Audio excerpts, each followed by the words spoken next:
हा एक माझ्याकडे चंद्रपूरचा रिपोर्ट आहे आणि विभागीय उपायुक्त डी.बी. मुंडे महिला बाल कल्याण विभाग नागपूर यांनी आयुक्तांना पाठवलेला आहे. हा चंद्रपूर जिल्ह्यातील अंगणवाड्यांना जे THR पुरवला जातो त्याच्या संदर्भातला हा रिपोर्ट. मध्यंतरीच्या काळामध्ये अंगणवाड्यांच्या संदर्भात खूप तक्रारी येत होत्या की जे ते THR मिळते जो राज्याच्या तिजोरीतून 1700 कोटी रुपये महाराष्ट्रात उधळले जातात. आता तो वाढून कदाचित त्यावेळेचा आकडा होता, आता तो कदाचित 2500-2600 कोटीपर्यंत गेला असेल. हे जे पुरवलं जातं हे कोणीच मुलं खात नाही आणि या संदर्भात तक्रारी झाल्यानंतर ते नागपूरच्या गव्हर्नमेंट ऑफ महाराष्ट्राच्या रिजनल पब्लिक हेल्थ लॅबोरेटरीमध्ये ते तपासणीसाठी पाठवलं आणि तपासणीसाठी पाठवल्यानंतर त्यांचा जो रिपोर्ट आला हा रिपोर्ट माझ्या पुढे आहे. हा THR म्हणजे राज्य सरकार झोपलं आहे का? टक्केवारीमध्ये इतकं मशगूल झालं आहे की पोरांच्या भविष्यासाठी बरोबर राज्यामध्ये ठेकेदाराचा पोट भरण्यासाठी हे सगळे धंदे मोठ्या प्रमाणात सुरू आहे आणि टक्केवारीमध्ये इतकं मशगूल आहे की पोरं जगली काय मेली काय याच्याशी काही देणं घेणं नाही. अशा प्रकारचा हा निगेटिव्ह रिपोर्ट आहे. या रिपोर्टमध्ये पूर्णतः जे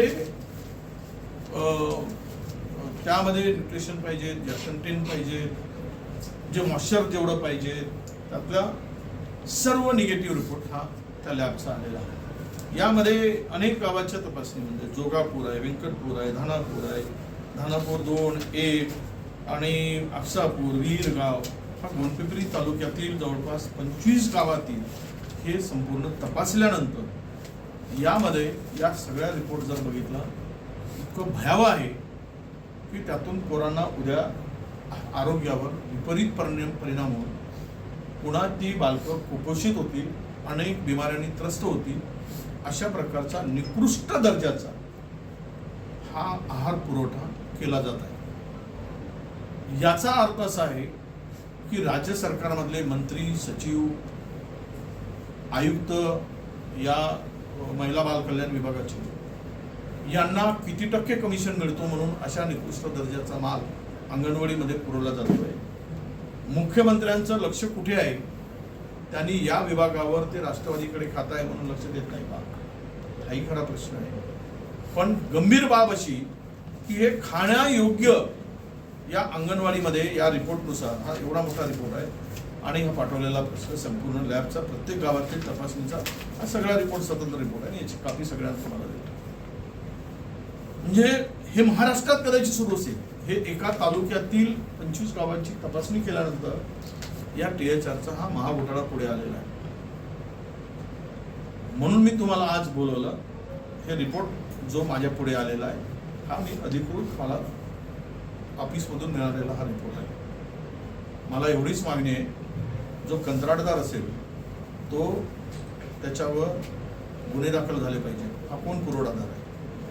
मी त्याचं नाव घेऊ इच्छित नाही, मला नाव घ्यायची गरज नाही. पण जे कोणी पुरवठादार कंत्राटदार असतील त्याच्यावर सदोष मनुष्यवधाचा गुन्हा दाखल झाला पाहिजे. त्याला ब्लॅकलिस्टेड केलं गेलं पाहिजे. याच्याकडून काम काढून घेतलं गेलं पाहिजे. यांच्यावर कडक कारवाई झाली पाहिजे.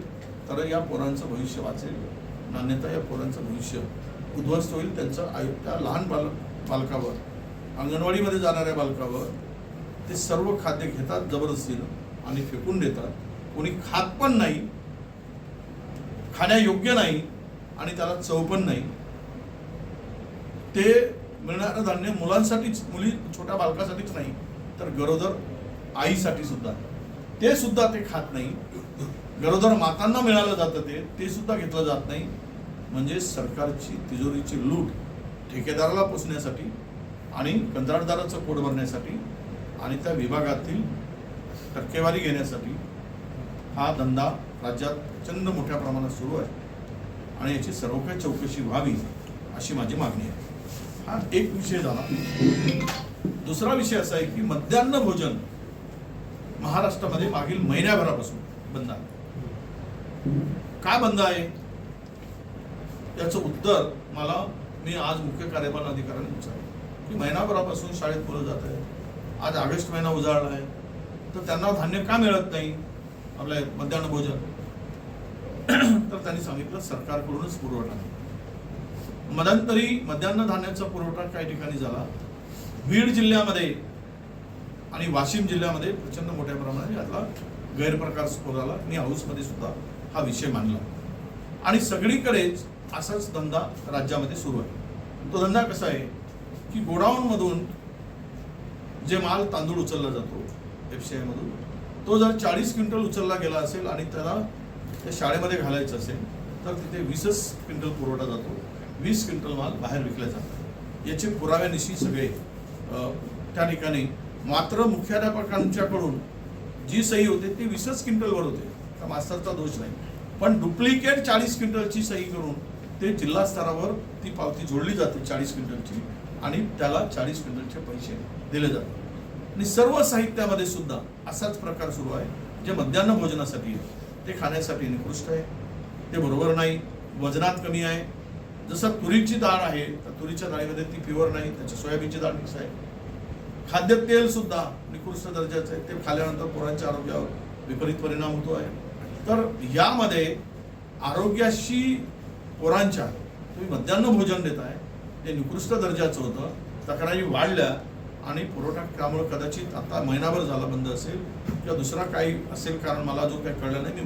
मी मंत्र्यांना आज सुट्टी आहे, मी उद्या विचारणार आहे, उद्या परवाला मुंबईला गेल्यानंतर. पण मध्यान्ह भोजन असेल आणि हे अंगणवाडीचा हा जो काही THR घोटाळा आहे हा दर वर्षाला ठरलेल्या ठेकेदारांना हे पुरवून या रिपोर्ट मी आता उद्या डिसेंबरच्या मी तर मुख्यमंत्र्यांना संबंधितांना पत्र लिहून मुख्य सचिवात लिहून कारवाईची मागणी करणारच आहे. पण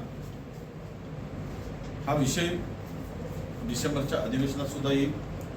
हे पाहिल्यानंतर कोण्याही पोरांनी त्या अंगणवाडीमध्ये पोरांना पाठवावं की नाही, गरोदर मातेने ते खावं की नाही, इतका गंभीर स्वरूपाचा प्रश्न आहे. या संदर्भात तुम्ही तुमच्या पुढे ही माहिती दिली आहे, मी हे सगळे तुमच्याकडे माहिती पोहोचवतो. महाराष्ट्र असू दे की केंद्र सरकार असो, यांनी आमच्या भावनेशी बेईमानी केली, आमची भावनेशी खेळ केली, आमच्या हक्काशी बेईमानी केली आणि भावनेशी खेळ केली. जातनिहाय जनगणना करून खुद्द पंतप्रधानांनी आश्वासन दिलं. पहिल्या टप्प्याची जनगणना झाली, त्यामध्ये कुठेच स्वतंत्र उल्लेख नाही.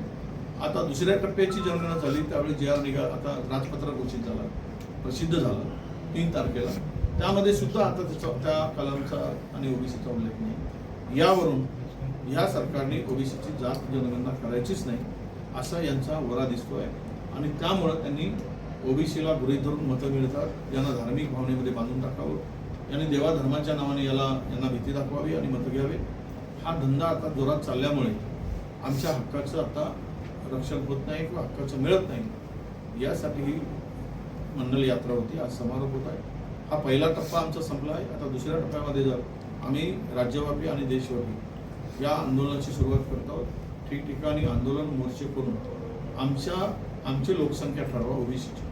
आमची लोकसंख्या आमच्या लोकसंख्येनुसार आम्हाला बजेटमध्ये वाटा द्या, आम्हाला 100% स्कॉलरशिप द्या, फॉरेन स्कॉलरशिप आम्हाला किमान त्या तुलनेमध्ये अधिकशी द्या, म्हणजे इतर ज्या संस्थांना देतात, कारण लोकसंख्येवर आम्हाला मिळावं ही आमची मागणी असणार आहे. आणि हॉस्टेल प्रत्येक तालुक्यामध्ये OBCचं हॉस्टेल सुरू करावं ही आमची मागणी आहे. ही सगळी मागण्या घेऊन त्याबरोबर पहिली मागणी आमची जी असेल, आम्ही आंदोलन असेल म्हणजे पुढच्या टप्प्यामध्ये लवकरच आमची 16, 17, 18 तारखेला बैठक आहे, अमरावती विभागाची बैठक आहे, इकडची बैठक आहे, आम्ही विदर्भात मराठवाड्यात पुन्हा बैठक घेतो. पण आता यासाठी आम्हाला लढावंच लागेल. आमची फसवणूक होत आहे, आम्हाला नोकऱ्यामधून डावललं जात आहे. ओपनसाठी 10% PWSचा कोटा असतानाही ओपनसाठी आमच्यामध्ये सुद्धा OBCच्या लोकांना, SCच्या लोकांना, STच्या लोकांना, कॅटेगरीच्या लोकांना ओपनमध्ये मेरिटनुसार त्यांचं सिलेक्शन होत नाही आहे आणि त्यामध्ये ओपन करून आमच्यावर अन्याय मोठ्या प्रमाणात चाललेला आहे. म्हणजे आमच्याही नोकऱ्या आता कशा लोकसंख्येनुसार जे मिळायला पाहिजे तेही काढून घेण्याचं काम सरकार करत आहे. अत्यंत दुर्दैवाचं आहे की राज्यामध्ये या राज्यामध्ये आणि देशामध्ये बहुजनांना उद्ध्वस्त करण्याचं काम आणि पाप हे सरकार करत आहे. त्यांच्यावर कडक कारवाई झाली पाहिजे तर या पोरांचं भविष्य वाचेल. नान्यता या पोरांचं भविष्य उद्ध्वस्त होईल. त्यांचं त्या लहान बालकावर, अंगणवाडीमध्ये जाणाऱ्या बालकावर ते सर्व खाद्य घेतात जबरदस्तीनं आणि फेकून देतात. कोणी खात पण नाही, खाण्यायोग्य नाही आणि त्याला चव पण नाही. ते मिळणारं धान्य मुलांसाठीच, छोट्या बालकासाठीच नाही तर गरोदर आईसाठी सुद्धा, ते सुद्धा ते खात नाही. गरोदर मातांना मिळालं जातं ते सुद्धा घेतलं जात नाही.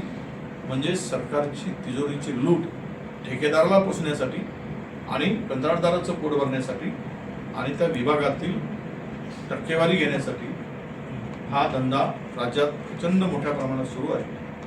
रिपोर्ट जो माझ्या पुढे आलेला आहे हा मी अधिकृत मला ऑफिसमधून मिळालेला हा रिपोर्ट आहे. मला एवढीच मागणी आहे